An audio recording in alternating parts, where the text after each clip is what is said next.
Are you in the market to buy a home in the Greater Toronto Area? Well, in this video, I go over 5 hot tips to help you in your search. Do not make a purchase before you watch this. Stay tuned.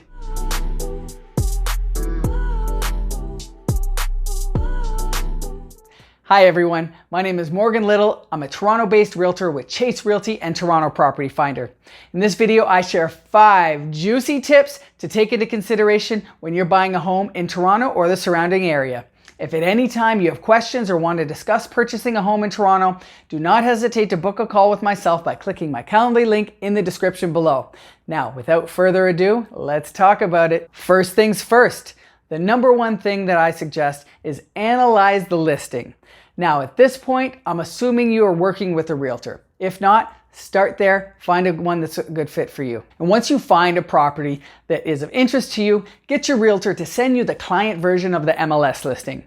This information that you see on realtor.ca or Toronto Property Finder gives you the public-facing essentials of a property that's for sale. As a realtor, I have access to the back end of MLS where there are details that aren't always readily available to the public. So if there's a property that you are interested in, ask your realtor, is there any information that you can provide on the home, or can you just send me the MLS listing so I can go over it myself? Some of this background information could include a specific closing date, which tells you the seller may have purchased a new home and needs to sell by a certain date and are therefore motivated to get this home sold. Or it could include a disclosure made by a seller that there's some sort of issue with the home, like water in the basement. Or it could tell you that there's a bunch of rental items like a furnace and an air conditioner that a buyer would have to assume. If you haven't budgeted for these, that may affect whether or not you're going to make an offer. This is one of the reasons why I highly recommend using the Toronto Property Finder website, because you can easily request further info at the click of a button on the site where someone from our team can get that over to you right away. I've recorded a video showing you how to save time using the site by utilizing the save search function. You can click here to check out that video. Tip number 2, speak with the listing agent, or rather have your realtor reach out to the listing agent. And this should be the first resource for any property that you're interested in. The information on the listing is great for the basics, but it doesn't compare to the insights that your realtor can get just by having a conversation with the listing agent. The house could be an estate sale and the seller just wants to offload it quickly. There could be tenant issues and payments in arrears. There could be water damage. The seller may be in no rush to sell and won't entertain any offers below list. There's any number of things that could be gleaned from a conversation with the listing agent. For example, getting the highest price is not always the only factor for sellers when reviewing offers. They could have a closing date that they may need to meet, or maybe they're elderly and they're downsizing and don't want to be bothered with moving all their furniture out. And if you're willing to take that task, then they may be more inclined to accept your offer. Just something to keep in mind, that it's not always about price. Speaking of price, that brings me to number 3. Do not get stuck on the list price.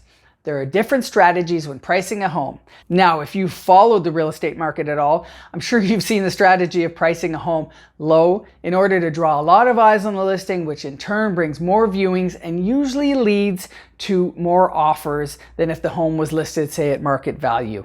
Not everyone agrees with this strategy, as it can waste the time and be frustrating for buyers who have no real shot at getting an offer accepted on a house that ends up selling for much more than it's listed at. But it can be a very effective strategy in a hot seller's market. We saw a ton of this in February and March of 2022, with some houses selling 200, 300, 400, up to 700,000 over asking. It was madness, and I think we're all glad that it's now cooled down. Conversely, in a buyer's market, like what we're entering into, I believe, at this time, sellers may start to see offers for less than asking and may end up selling under asking. That happens. Then you have those who price a home accordingly under the guidance of a good realtor for the amount that they're actually looking to get. Imagine that. It really just goes to show that the listing can sometimes seem a bit arbitrary, shouldn't be taken as written in stone. Your realtor should be able to provide you the comparable sales in the area that you can help base your offer on. Side note, a lot of people seem to think that a realtor sets the price, and I've heard a lot of comments from people about how realtors are the reason that the market has grown so much in recent years and prices have gotten so high. The truth is, realtors don't set prices. We're simply here to advise and help buyers and sellers navigate through the process of buying or selling a home. Sellers are ultimately the ones who decide on a price that they want to list their home at. I just thought I'd mention it because it's a misconception that I often see. If you're getting an ounce of value from this video, or if you'd like to chat about your real estate journey, feel free to book a one-on-one call with me by clicking my Calendly link in that description below, and I look forward to chatting. Let's get on to number 4. Do a final walkthrough. This one is huge. It's often overlooked, but can be a big oversight, especially if there's a long closing period. Things can happen during that time, and if you don't do a final walkthrough before closing, who knows?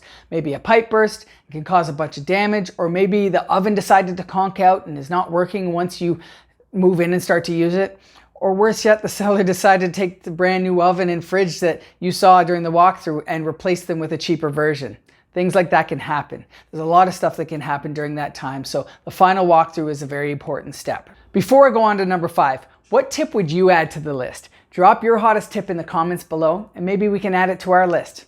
Let's go to number 5, and that is, don't give up. Last but not least, my final tip, and probably the most important, is just do not give up. No matter what the market's doing, there are bound to be challenges, but as a realtor, my job is to help you navigate through the journey and get you across that finish line, whether it's finding you the perfect home that fits your needs and budget, or finding a buyer to carry on where you're leaving off. Either way, I don't want you to feel alone in that journey. I'm always just an email or a phone call away. Feel free to reach out to me directly at morgan@torontopropertyfinder.ca, or like I said, book a call with me by clicking that link in the description, and I look forward to connecting. Till next time, my name is Morgan Little. As always, I encourage you to get just a little bit better each and every day. Talk soon.